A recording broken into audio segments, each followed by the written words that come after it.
30 años de experiencia, misma filosofía, Intereconomía, 30 años contigo.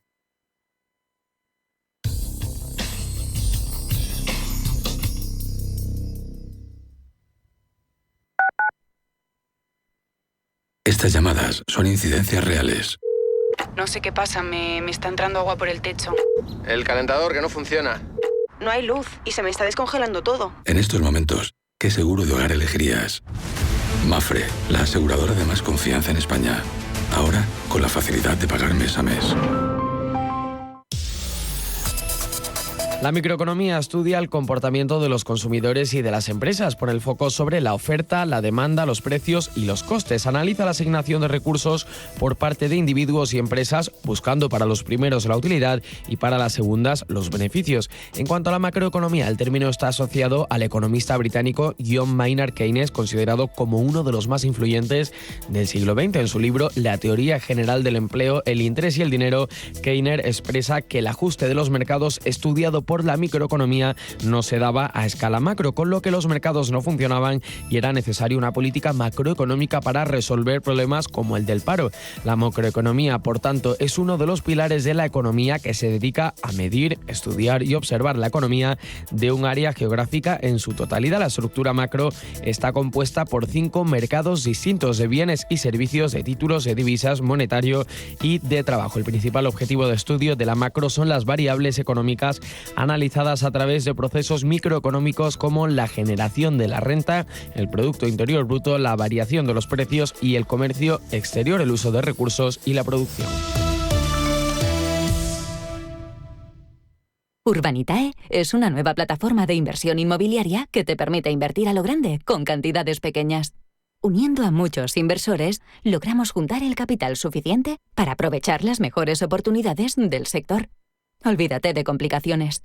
Con Urbanitae ya puedes invertir en el sector inmobiliario como lo hacen los profesionales.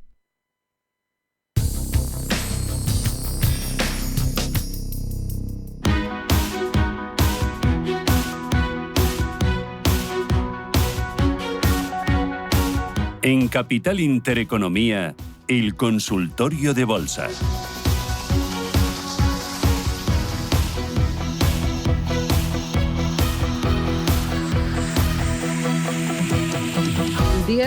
Radio Intereconomía, consultorio de bolsa con ustedes, 915331851. Pueden preguntarnos por grandes y pequeños valores de la renta variable española, del mercado americano, índices también. Vamos a intentar explicarles cómo vemos los gráficos y qué expectativas manejan los expertos. Hoy con Víctor Millán de Planeta Bolsa. Víctor, estás ahí, ¿verdad? Sí, aquí estamos. Bueno, oye, me siguen llegando consultas. Mira, a través del WhatsApp 609 22 47 16, notitas escritas llegan unas cuantas. Mira, por ejemplo, mi nombre es Óscar. Me gustaría que el analista me diera su opinión por una entrada en corto en IAG y posible entrada a largo en Repsol y Logista. ¿Cómo ves ponerse corto, ponerse bajista en IAG? Bueno, a ver, IAG la verdad que es una de las acciones en las que no me pondría corto. ¿Por qué? Porque está cerca de superar una resistencia muy importante. Sí que el oyente, ¿no? Entiendo que dice, bueno, está muy cerca de una resistencia, es un momento de ponernos cortos, pero si rompe esta resistencia de los 2,14 euros, podría tener una subida fuerte, ¿no? Entonces, si lo que está buscando es un retroceso ahora en la zona de resistencia, el stop loss debería estar muy pegado a esta zona, porque en el caso, como digo, de que la supere, pues podría tener una subida violenta. Y no sería el título en el cual yo me pondría corto. Buscaría más títulos como los que hemos hablado antes, de títulos que han tenido ya un rebote importante, pero que han llegado a zonas de resistencia después y que muestran un patrón de agotamiento. Ya puede ser Amazon o Nike, que no, este tipo de valores que están consolidando muy cerca de resistencias, y en el caso de que la resistencia se supere, pueden tener una subida violenta y en el caso de pillarnos cortos, pues hacernos un hueco de rentabilidad importante, ¿no? Ujú. Vale, nos preguntaba luego ponerse alcista en otros 2 títulos. Sol, ¿no? Eso. A ver si los tengo. Es que ¿Es tengo... Repsol, uno? Sí, eso, Repsol 1 y el otro... mira, Repsol y Logista. Vale. Bueno, pues en el caso de Repsol es un título que tampoco lo vemos para posicionarnos alcista en la actualidad. Sí que es verdad que está en un soporte de largo plazo muy interesante, que es en la media de móvil de 200 semanas, que en el largo plazo funciona muy bien como soporte, pero vamos un poco a lo que decíamos antes de la debilidad relativa, ¿no? Nosotros tenemos programado y testeado que acciones con debilidad relativa lo suelen hacer peor que en la media, y en el caso de Repsol estamos dando bastante fuerza a debilidad relativa. Entonces no sería una de las acciones que nosotros buscaríamos ahora. Si la está buscando para el largo plazo, esperaríamos a que superara alguna resistencia, que era algún suelo. Por ejemplo, parece que mostrando una resistencia bastante clara en los 19,90, incluso para corto plazo. Si superara esta resistencia en diario de 12,90, entonces sí que nos podríamos posicionar en Repsol y buscar un rebote hasta los 13,75, donde tendría la próxima resistencia. Pero de momento esperaríamos hasta que supere resistencias, que de momento está cayendo, y debemos esperar a que el título nos indique cuál es el mejor momento para entrar. Vale. Buenos días, dice otro de los oyentes, R. Moreno, será Raúl, Rafael, Roberto. ¿Podría analizar el analista Energy Fuels? Dice, estoy dentro con ligeras pérdidas. Energy Fuels, dentro con pérdidas. Vale, pues vamos a ver Energy Fuels.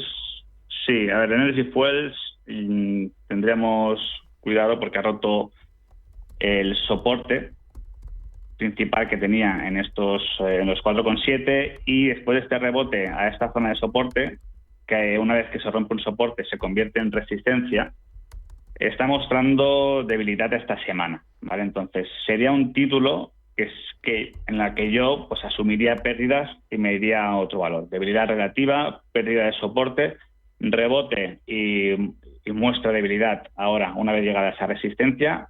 Tiene todos los ingredientes para seguir bajando, además la media móvil de 30 semanas es bajista. Tiene todos los ingredientes para seguir bajando y lo más probable es que así sea, así que yo sería un valor que rotaría en pos de acciones que sean más alcistas. Vale. Más consultas. Dice, Naturgy, compradas a 21 y Enagas a 14,20. ¿Cómo ve ambos valores? María de Madrid. Vale, pues vamos a ver Naturgy primero. Bueno, Naturgy es una acción que parece que quiere hacer un suelo, pero todavía está en ello. Tuvo pues caídas importantes en junio y de momento estaríamos expectantes un poco a ver qué hace, ¿no?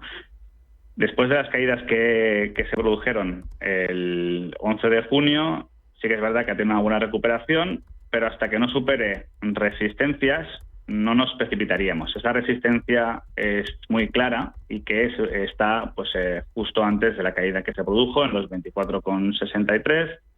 Si fuera capaz de romper esa resistencia, que lo más probable es que se vaya acercando y una vez que llegue pues muestre una consolidación, ¿no? Caídas que poco a poco deberían ser de menos calibre hasta que por fin rompa la resistencia. Si así es, entonces sí que nos gustaría más Naturgy, pero quizás del sector, como decía al principio, la que más nos gusta es Iberdrola, y es a este tipo de acciones en las que nosotros tenemos que intentar ir, ¿no? Acciones alcistas, que estén en máximos históricos, que no tengan ninguna resistencia, que tengan subida libre y que cuando entremos pues nos garanticen una buena rentabilidad. Vale. Oye, y luego, antes nos preguntaba por ponerse corto. ¿Tú sueles ponerte corto en acciones en el mercado cuando ves una tendencia muy clara? ¿O ella para inversor algo más profesional? No, nosotros no nos ponemos cortos en acciones. Nosotros tenemos sistemas que se ponen largos en acciones y después cuando nuestros sistemas algorítmicos, tenemos 15 sistemas algorítmicos de corto plazo que miran cómo están varios indicadores de mercado, ¿no? Uh-huh. Y si la mayoría de estos sistemas se van poniendo cortos, nosotros vamos reduciendo exposición en nuestros sistemas de acciones en los que estamos largos. ¿Qué significa reducir exposición? Que abriendo cortos en índices de referencia logramos que tengamos menos peso invertido en el global de la cartera en el mercado.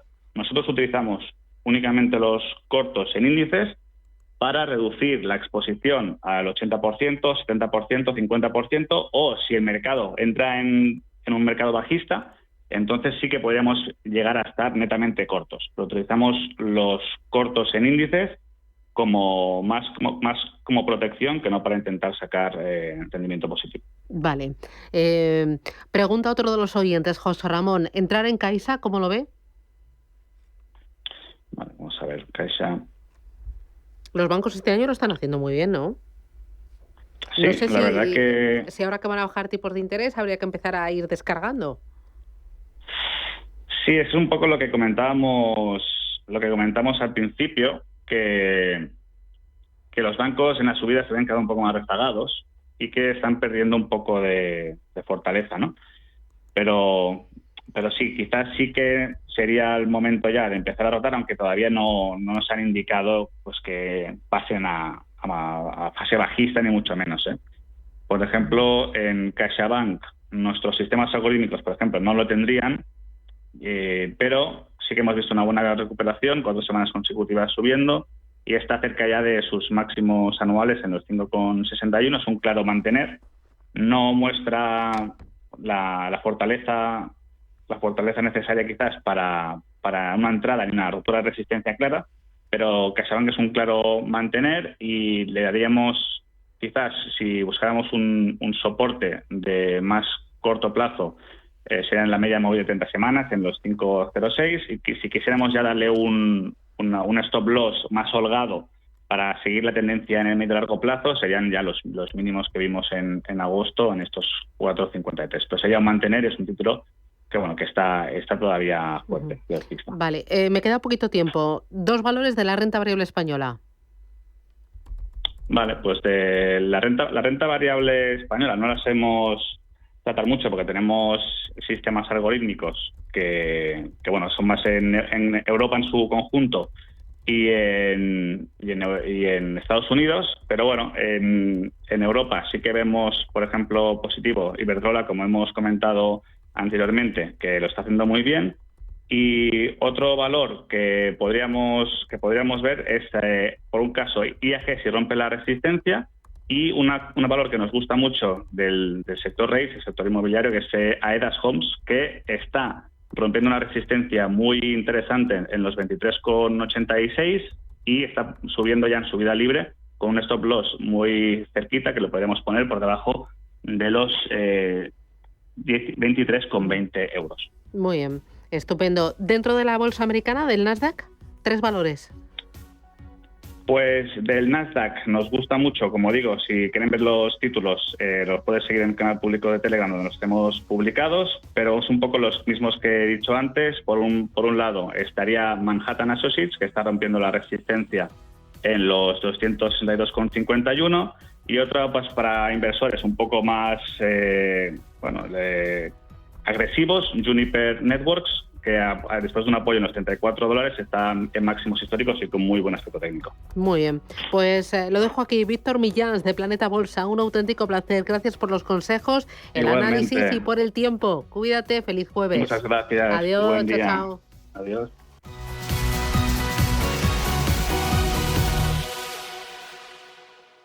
Bienestando es eso que sientes cuando tienes un negocio y con el Santander durante 12 meses no pagas la tarifa plana de tu TPV si la contratas antes del 30 de septiembre de 2024 junto con una tarjeta de crédito profesional y un seguro. Y además llévate 500 euros por domiciliar los seguros sociales y el pago de una nómina hasta el 31 de diciembre de 2024. Consulta condiciones en bancosantander.es. ¿Buscas transporte para tus eventos? Torres Bus dispone de alquiler de coches, minivans, minibuses y autocares, además de servicios con conductor para todo tipo de eventos, incluidos traslados al aeropuerto. Si necesitas un servicio de confianza para tu empresa, agencia de viajes, amigos o familiares, contacta con torresbus.es o llama al 607 37 22 52. Disfruta del transporte perfecto en toda la Comunidad de Madrid con Torres Bus. Intereconomía. 30 años contigo. Intereconomía. 30 años con la información económica más profesional y precisa. 30 años de experiencia. Misma filosofía. Siempre con la actualidad económica.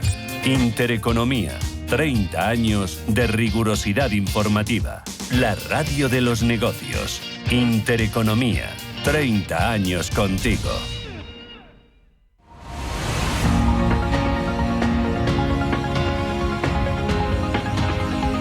El Foro de la Inversión en Capital Intereconomía.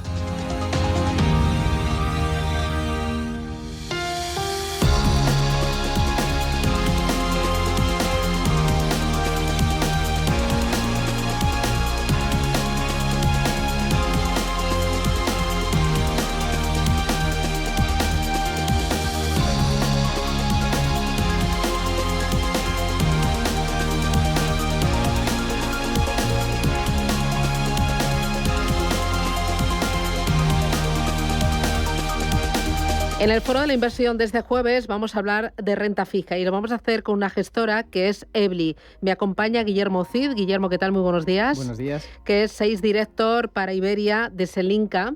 Que Selinca es la gestora que agrupa o que representa a otras gestoras. Cuéntame. Eso es. Selinca representa a gestoras internacionales que no tienen presencia en España y entonces nosotros distribuimos sus productos en exclusiva y damos a conocer sus estrategias de inversión en España porque ellos no tienen una oficina o presencia física aquí dentro de España. Entre ellas se encuentra Ebly. Claro, Ebly.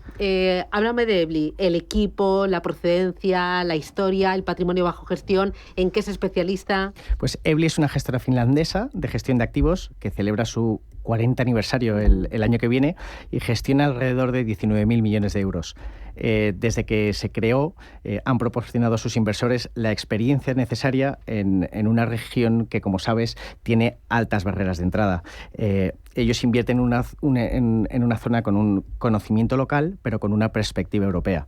Son un referente en Europa y han sido galardonados, por ejemplo, como mejor gestora de activos de Finlandia en 2023 y 2024 o como mejor gestora de Noruega también en el año 2024. También cabe destacar de esta gestora que el 95% de sus estrategias son artículo 8 o artículo 9.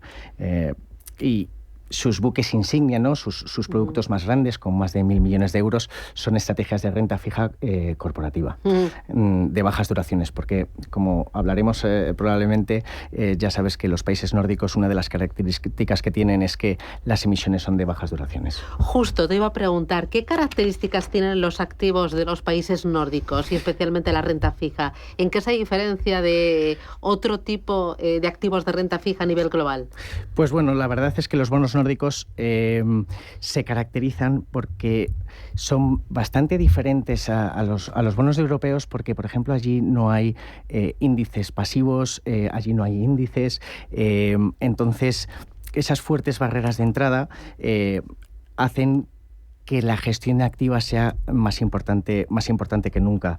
Estas emisiones suelen dar mayores rentabilidades, principalmente porque, por ejemplo, el crédito corporativo nórdico ofrece generalmente ese extra de rentabilidad cuando emite en monedas nórdicas. Por ejemplo, más o menos un 20-30 puntos básicos más, en comparación con emisiones de compañías europeas de similares características. Por otro lado, las ineficiencias creadas de escapar a esos grandes mandatos en euros y la presencia de nombres de alta calidad que emiten y además estas empresas no tienen calificación crediticia, esas emisiones no tienen calificación crediticia, te dan ese extra también de rentabilidad de entre 50 y 150 puntos básicos. Otra característica del mercado nórdico es su menor volatilidad. Es decir, tú tienes mejor rentabilidad sin sacrificar estabilidad, gracias a una base de inversores muy local que compran generalmente y mantienen la inversión, y esa ausencia de ese dinero caliente de los índices y de los productos pasivos hacen que las valoraciones de estos activos se mantengan más estables y tengas menos volatilidad. Lo que decía antes, otra característica son los vencimientos más cortos. Generalmente las emisiones de estos países, porque eso es lo que le gusta al inversor local, tienen un horizonte temporal menor y además se emiten mucho bono flotante, principalmente en Suecia, pero también en Noruega. También me gustaría destacar la fortaleza de esta economía. Los países nórdicos son una región con un crecimiento estructural del PIB relativamente fuerte y un bajo porcentaje de deuda pública en relación al PIB. Por lo que me estás contando, sería todo un oasis de estabilidad y de certidumbre y visibilidad de cara a la inversión, al ahorro, ¿no? Ideal para las carteras más conservadoras o para la parte más conservadora de todas las carteras. Eso, y no solo eso, y además no es menos importante, es también la sostenibilidad. Es decir, el mercado de bonos nórdicos puede ser atractivo si buscas invertir en bonos sostenibles o verdes. Los países nórdicos son reconocidos por su compromiso con la sostenibilidad y eso se refleja en el mercado de renta fija. Por ejemplo, el año pasado se dispararon a niveles récord el nivel de emisiones de bonos verdes dentro del mercado europeo. ¿Cómo se está comportando la renta fija en las últimas semanas después del vendaval que llegó desde Japón, tocó a Estados Unidos a principios del mes de agosto? ¿Y cómo se está comportando en el conjunto de este año? Bueno, como sabes, la normalización de los tipos de interés del año 2022 transformó significativamente todo el panorama de la renta fija, ofreciendo expectativas de rentabilidad mucho más atractivas que en toda la última década. Y además, bueno, es que lo que era normal era lo anterior, era tener tipos de negativo. Exacto, pero lo que a mí me gustaría resaltar es que actualmente tú puedes crear una cartera de renta fija diversificada, con rentabilidades reales positivas. Esto es lo importante, rentabilidades reales positivas, es decir, bates la inflación. Este año la renta fija ha tenido un buen comportamiento en general, aunque con diferencias notables entre deuda gubernamental y deuda corporativa. La deuda gubernamental se ha enfrentado a esas dificultades debido al aumento constante de las TIRES desde principios de año. En contraste, el crédito corporativo ha salido beneficiado gracias a un mayor devengo y un entorno macroeconómico favorable, que ha reducido el riesgo de los impagos corporativos. Dentro del crédito corporativo, el equipo de gestión de EBLI considera que la prima de riesgo del crédito high yield europeo no ha compensado lo suficiente a los inversores. De hecho, si ves los diferenciales, los spreads han estado por debajo de la media histórica. ¿Rentabilidad para el resto del año? Pues ya lo sabes, va a depender del ritmo de recortes de tipos de interés, de las expectativas de inflación y de los riesgos geopolíticos, que no olvidemos que hemos tenido a medio mundo y seguimos teniendo a medio mundo en elecciones. En un entorno, por eso hago énfasis, que en un entorno de mercados volátil, la selección de activos ahora mismo es más importante que nunca. Oye, mencionabas que la deuda de los países nórdicos se caracteriza también porque trabaja sobre todo con plazos cortos, ¿no? Eso es. Sin embargo, si jugamos o si trabajamos con la expectativa de una bajada de tipos de interés en los próximos meses y a principios del año que viene, tanto en Europa como en Estados Unidos, entiendo que lo ideal sería ir alargando duraciones. ¿Qué expectativas manejáis en cuanto a bancos centrales? Y luego, ¿cómo estáis trabajando duraciones en un entorno donde al menos sabemos que los tipos ya han tocado techo, que lo que queda, no sabemos ni a qué ritmo ni en qué cuantía es bajar, pero es lo que queda? En cuanto a bancos centrales, como sabes, el pasado 20 de agosto la mayor economía de los mercados nórdicos, el Riksbank, ya bajó tipos. Las expectativas que maneja el mercado es que haya entre 3 y 4 bajadas de tipos de interés para esta economía. Pero en cuanto a duración de tipos, lo que decía antes, las emisiones de los mercados nórdicos generalmente no superan los 5 años. Hay algunas emisiones que sí superan los 5 años, pero en realidad pues son emisiones de baja duración. Además, se emite mucho flotante. Entonces, pues al final, como el tipo se va actualizando constantemente, pues te quita completamente la duración. Desde el equipo de gestión de EBLI sí que es cierto que han incrementado la duración en los últimos meses, la duración de tipos, aprovechando y anticipando una reducción en el precio del dinero. Si bien es cierto que en cuanto a duración de crédito, los más de 10 fondos de crédito corporativo de Ebury gestionan las duraciones como un residuo de esa selección activa de las compañías en cartera. Rara vez utilizan un futuro y si un bono, por ejemplo, que compran en la cartera tiene un vencimiento demasiado corto, pues se sustituye por una nueva emisión.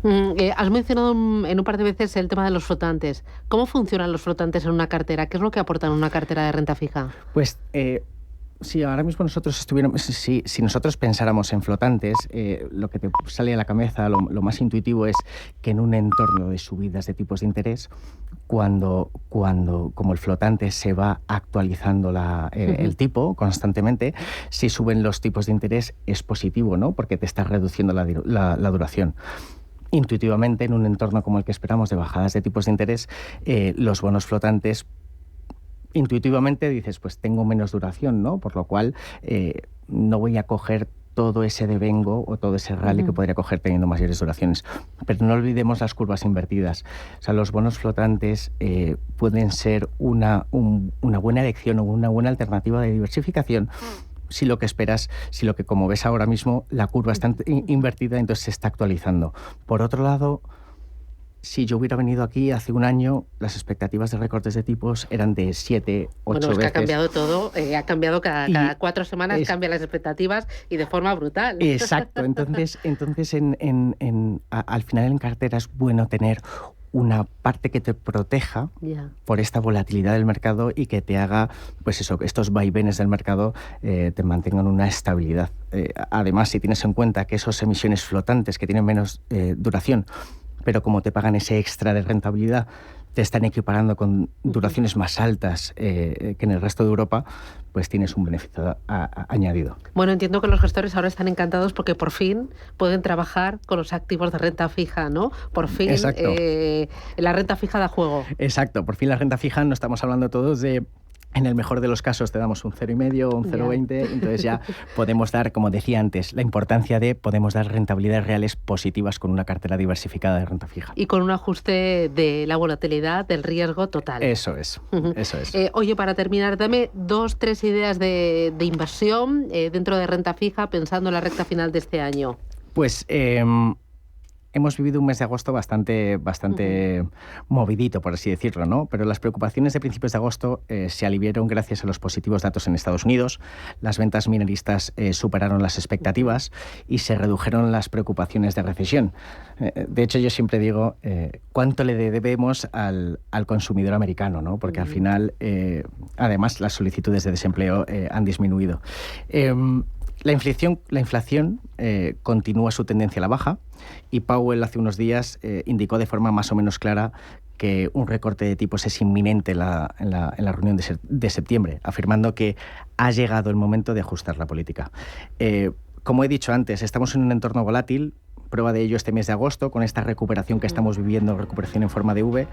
Y en cuanto a oportunidades de inversión, el equipo de gestión de Ebury considera que la renta variable americana tiene sentido, ellos están sobreponderando esta exposición, y en renta fija prefieren el crédito corporativo. En concreto, ellos se enfocan, y además son bastante especialistas, en el crédito en la franja del crossover, esas compañías que están en la parte alta de high yield, en la parte baja del investment grade, porque se encuentran muchas oportunidades en este tipo de compañías.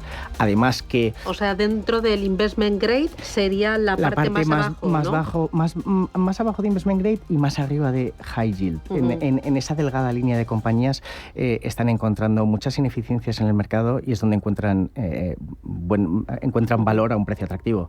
Además de lo que decía antes de la idiosincrasia de los mercados nórdicos. Hay muchas compañías de alta calidad que emiten tradicionalmente en divisa local y que además hay muchas compañías que no tienen calificación de crediticia, por lo cual los grandes fondos pasivos, los grandes índices pasivos no entran a valorarlo. ¿Qué tienen que hacer estas compañías? Dar un extra yield de entre 50 y 150 puntos básicos en comparación a una compañía de similares características europea. Entonces, nuestros gestores de bonos nórdicos o de renta fija nórdica están encantados de que continúen sin tener rating, porque en el momento que lo tienen, pierden ese spread. Claro, y entiendo que ahí lo que aportáis vosotros, lo que aporta una gestora como Evli, sobre todo es el conocimiento de los mercados nórdicos y también la experiencia de todos esos años. Eso es, o sea, Evli se ha caracterizado en estos casi 40 años, el año que viene celebraremos el 40 aniversario, se ha caracterizado por encontrar compañías de calidad en un entorno como son los mercados nórdicos con fuertes barreras de entrada. No olvidemos que los mercados nórdicos es uno de los mayores creadores de unicornios del mundo, es una economía muy resiliente y le dan acceso a los inversores a través de sus fondos de inversión, como decía, sus dos fondos principales, por ejemplo, Evli Short Corporate Bond o Evli Nordic Corporate Bond. Estos dos fondos de renta fija dan acceso a sus inversores a estas ideas de inversión. El Nordic Corporate Bond es exclusivamente de los mercados nórdicos y el Short Corporate Bond es, por así decirlo, invertir en Europa con una sobreponderación en los mercados nórdicos. Muy bien, pues Guillermo Cid, muchísimas gracias por presentarnos Evli, las estrategias de inversión y darnos estas pequeñas dosis de formación sobre renta fija. Qué amplia, qué bonita y qué complicado es entenderlo. Muchísimas gracias, te veo en forma para el arranque de temporada, ¿no? Muchas gracias, Susana. Sí. La verdad es que me ha ayudado muchísimo esta mañana que lloviera un poco porque se ha hecho menos duro ponerse la chaqueta. Sí que es verdad, ¿eh? Se agradece este respirito después del calor que hemos pasado estos días. Guillermo, muchísimas gracias. Muchas gracias a ti, Susana. Hasta pronto. Un abrazo. Adiós. Hasta luego.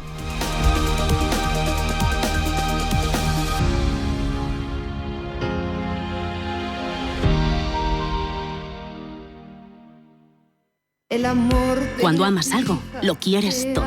Por eso en Movistar tienes todo el fútbol, todos los partidos y todas las competiciones. Ahora con 10 euros de descuento al mes durante 12 meses. Y además una Smart TV LG de 55 pulgadas desde 0 euros. Todo para todos. Para nuestros clientes y también para los nuevos. Esto solo pasa en Movistar. En Arkia Banca ofrecemos soluciones de inversión personalizadas y adaptadas al perfil de riesgo de nuestros clientes. Nuestro método: diseñamos una estrategia a largo plazo tras realizar un exhaustivo análisis de los mercados y las tendencias globales. Contáctenos ahora en inversión@arkia.es y le ofreceremos una propuesta personalizada. Arkia Banca. Cuidamos de su patrimonio como si fuese nuestro. Puede consultar los folletos informativos y los documentos con los datos fundamentales del inversor DFI en los registros públicos oficiales de la CNMV, así como en www.arkia.es y oficinas de Arkia Banca. Si tu pasión es la caza, sueñas con el sonido del río mientras lanzas tu caña o simplemente disfrutas del campo y la naturaleza, este es tu programa. Caza, pesca y naturaleza. Todos los sábados y domingos de 7 a 8 de la mañana en Radio Intereconomía. Coordina Marcos Ruiz.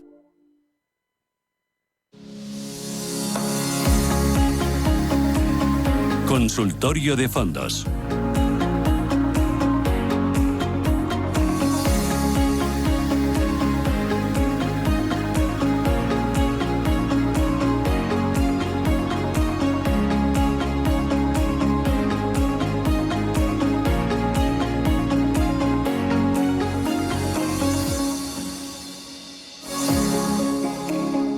Y 38. Bueno, esto va rodado, si es que no paramos. Fernando Luque, editor de Morningstar, ¿qué tal? Buenos días. Buenos días, Susana. ¿Ya incorporado al trabajo? ¿On fire? Sí. No, desde hace ya algunos días. No me digas. ¿Estás a tope entonces? Sí. El verano ha sido cortito, hay que estar pendiente de los mercados. Bueno, oye, los mercados... esta vez hemos visto, no sé si era porque era agosto, todos estábamos con la guardia bajada, muchos ya de vacaciones en playa o montaña, hemos visto que después del vendaval del 5 de agosto no hubo estampida de capital. La mayoría de los ahorradores aguantaron sus posiciones. No sé si esto es una lección de educación financiera y de madurez financiera por parte del cliente, o bueno, pues eso, que estábamos en la playa y estábamos un poco a por uvas. Sí, a ver, también hay que decir que la recuperación ha sido muy rápida, ¿no? Hemos tenido una caída muy fuerte a principio de mes, pero luego los mercados se han recuperado, iba a decir, de una forma extraordinaria, porque es difícil ver.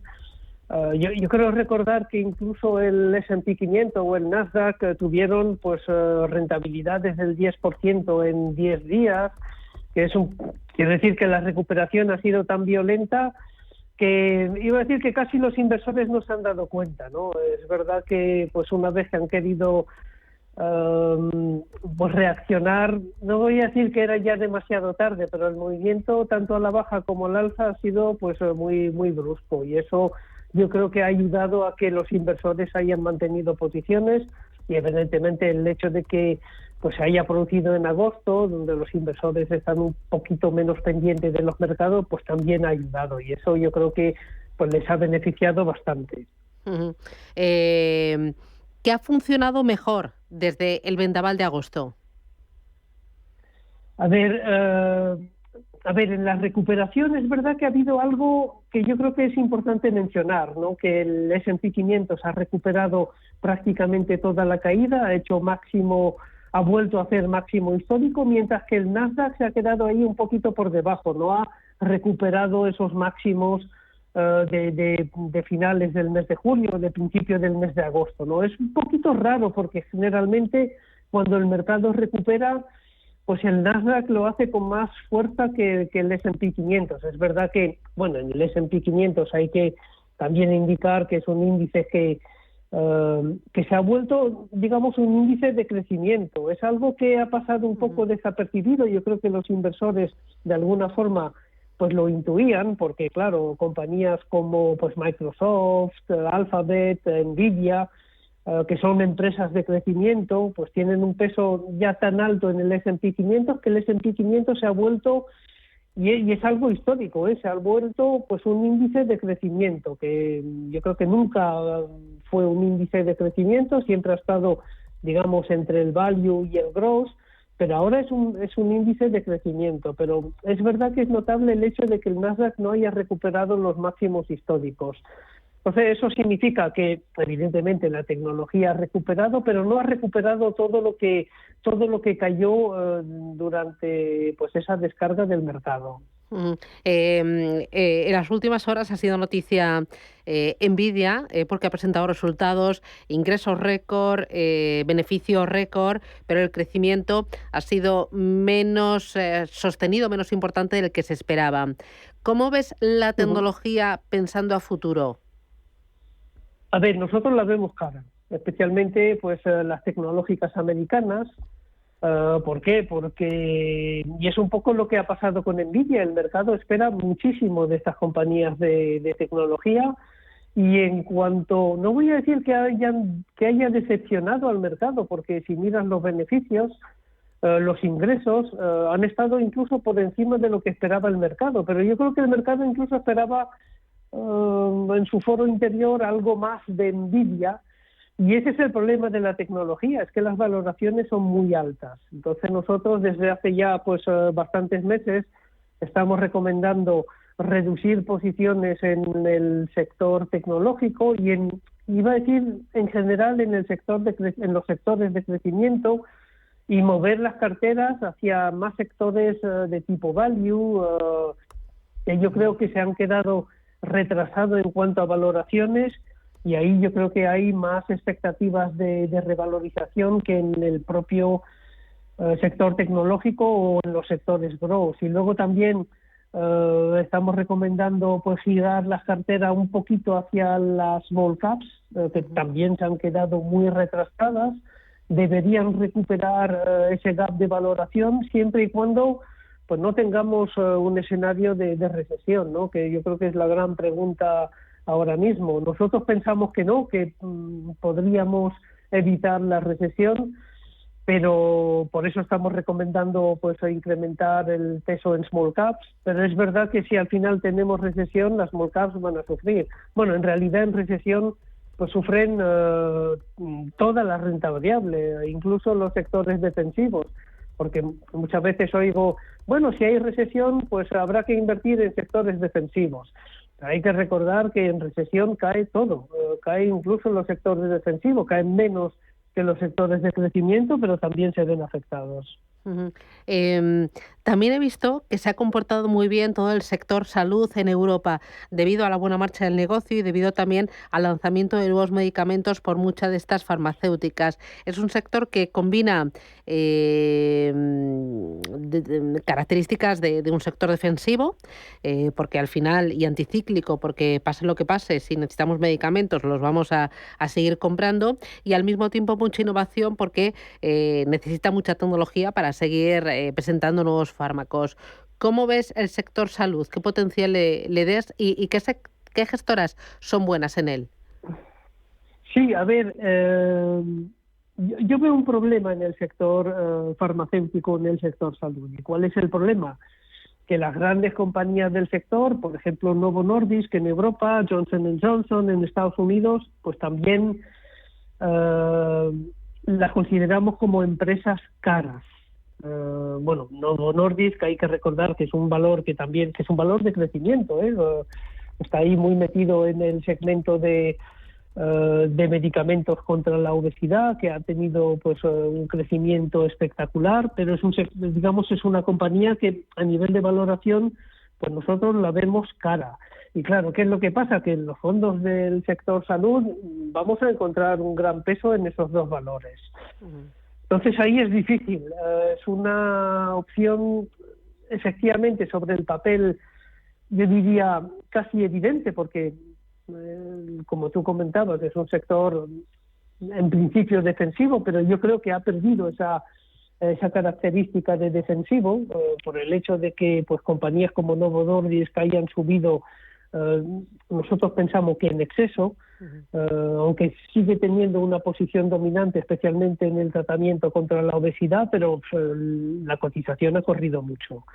Entonces yo creo que es un sector ya menos defensivo de lo que históricamente ha sido, y ahí pues tengo dudas, tenemos muchas dudas en cuanto al sector salud. Yo ahí lo que estamos recomendando más bien es una apuesta compañía por compañía, es decir, evitar Novo Nordisk, ir a compañías como Roche, como Sanofi, que las vemos mucho más baratas que las grandes, digamos las gigantes del sector, ¿no?